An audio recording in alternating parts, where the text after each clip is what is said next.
नमस्कार, मी रवि कुमार. जवाब तो आपको देना होगा बोल सरकार या सदरात 85व्या खास एपिसोड मध्ये आपलं स्वागत. कसे आहात आपण? मजेत ना? मजेत राहा, हिट राहा, फिट राहा आणि हो, आरोग्याची काळजी घ्या. चला तर मग विषयाकडे वळूया.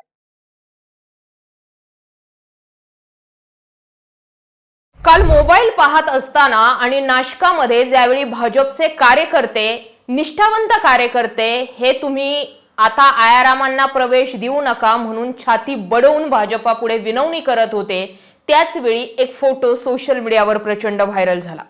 तो हा फोटो जो तुम्ही स्क्रीनवर पाहू शकता, ज्यामध्ये आयाराम गयाराम जय जय राम असं म्हणण्याची वेळ आली. प्रफुल्ल पटेल यांच्यावरती एअर इंडिया घोटाळ्याचा आरोप, छगन भुजबळ महाराष्ट्र सदन घोटाळ्याचे जनक, नारायण राणे मनी लॉन्ड्रिंगचे बादशाह, अशोक चव्हाण आदर्श घोटाळ्याचे जनक, देवेंद्र फडणवीस या सर्व साथीने सरकार बनवणारे महाघोटाळेबाज, सिंचन घोटाळ्याचे करते करवते म्हणजे अजित पवार आणि सुनील तटकरे यांच्यावर सिंचन घोटाळ्यातील खंबीर साथ, अशा पद्धतीचा हा फोटो जो आहे तो तुम्ही तुमच्या स्क्रीनवरती पाहू शकता. अर्थात हा मी बनवलेला नाही, हा सोशल मीडियावरील जशाचा तसा उचललेला फोटो. प्रश्न असा तयार होतो की कधी काळी ज्यावेळी राज्यात आणि केंद्रात, म्हणजे राज्यामध्ये देवेंद्र आणि केंद्रामध्ये नरेंद्र लॉन्च झाले होते, त्यावेळी काही बुडबुडे सोडण्यात आले होते.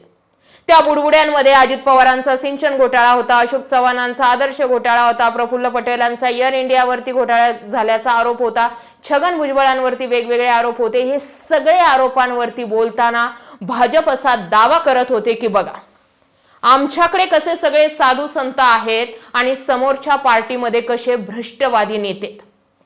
विचार करण्यासारखी गोष्ट आहे की आज हे सगळे भ्रष्टाचारी लोक जे आहेत ते सगळेचे सगळे भाजपासोबत आहे. काल नाशिक मधील परिस्थिती बघितल्यानंतर खरोखर मन सुन्न झालं. राजकारणामध्ये सुप्रिया सुळे म्हणतात त्या स्टाईलमध्ये नाराज होणं वगैरे वगैरे अधिकार आम्हाला नसतात.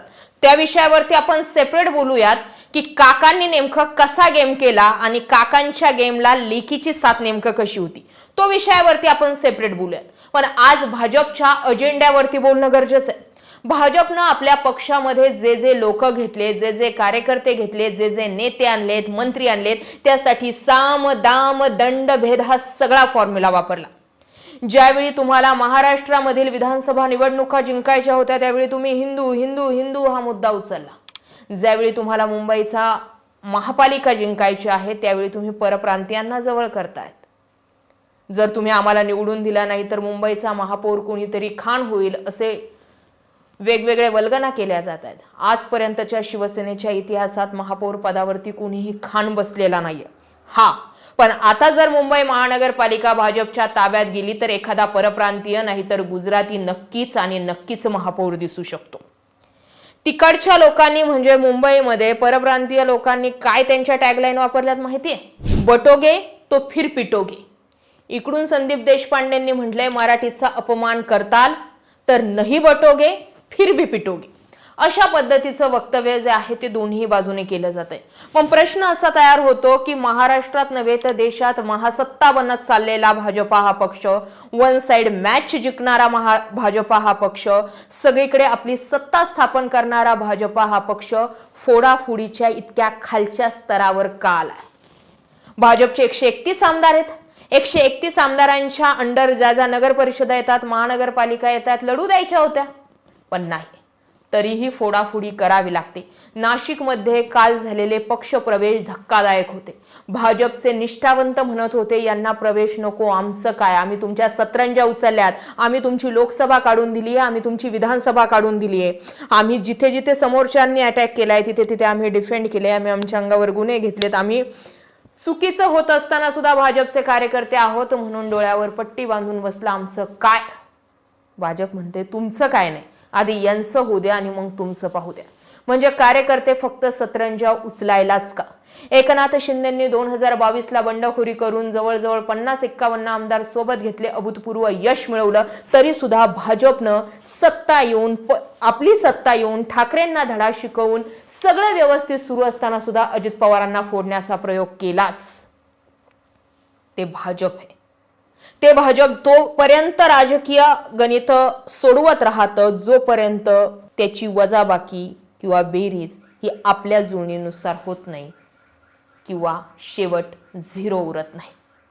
आज एकनाथ शिंदेंनी दिल्ली वाऱ्या केल्याय. एकनाथ शिंदेंनी ज्याच्या नाही त्याच्या पुढे हात जोडले. आज एकनाथ शिंदेचे अनेक मंत्री अडचणीत आणले गेले. आज एकनाथ शिंदे संपतील अशा चर्चा झाल्या, पण संपवणारे शिंदेंना कोण आहे? भाजप. साम दाम दंडभेद ह्या सगळ्या रणनीती सध्या भाजप वापरत असल्याचा वारंवार विरोधकांकडून आरोप होतोय. आणि त्या आरोपांपेक्षा महत्वाचा आणि भयानक गोष्टी म्हणजे या आहेत की ज्यांच्यावरती घोटाळ्यांचे आरोप केलेत ते सगळेचे सगळे आज यांच्या मांडीला मांडी लावून बसलेत. संजय राठोडांचा ज्या राजीनामा भाजपने घेतला होता, चित्रा वाघ यांनी छाती बडवून सांगितलं होतं की नाही संजय राठोडांचा राजीनामा पाहिजे. आज ते संजय राठोड मंत्री राहिले. प्रश्न नाहीये. आज सत्ताधाऱ्यांचे इतके घोटाळे समोर येत आहेत, मोठमोठे आरोप होत आहेत, पण कारवाई करणारा कोणीच नाही, बोलणारा कोणीच नाही. भाजपनं हे जे सोंग घेतलेलं आहे ते सोंग कधीपर्यंत चालणार हा प्रश्न आहे. ज्यांच्यावरती आरोप केले, मग ते प्रफुल्ल पटेल असू द्या, अशोक चव्हाण असू द्या, अजित पवार असू द्या, प्रताप सरनाईक असू द्या, किंवा असे कित्येक लोक आहेत की ज्यांच्यावरती आरोप झाले आणि आज ते त्यांच्या सोबत मांडीला मांडी लावून बसलेले. त्यांचं काय?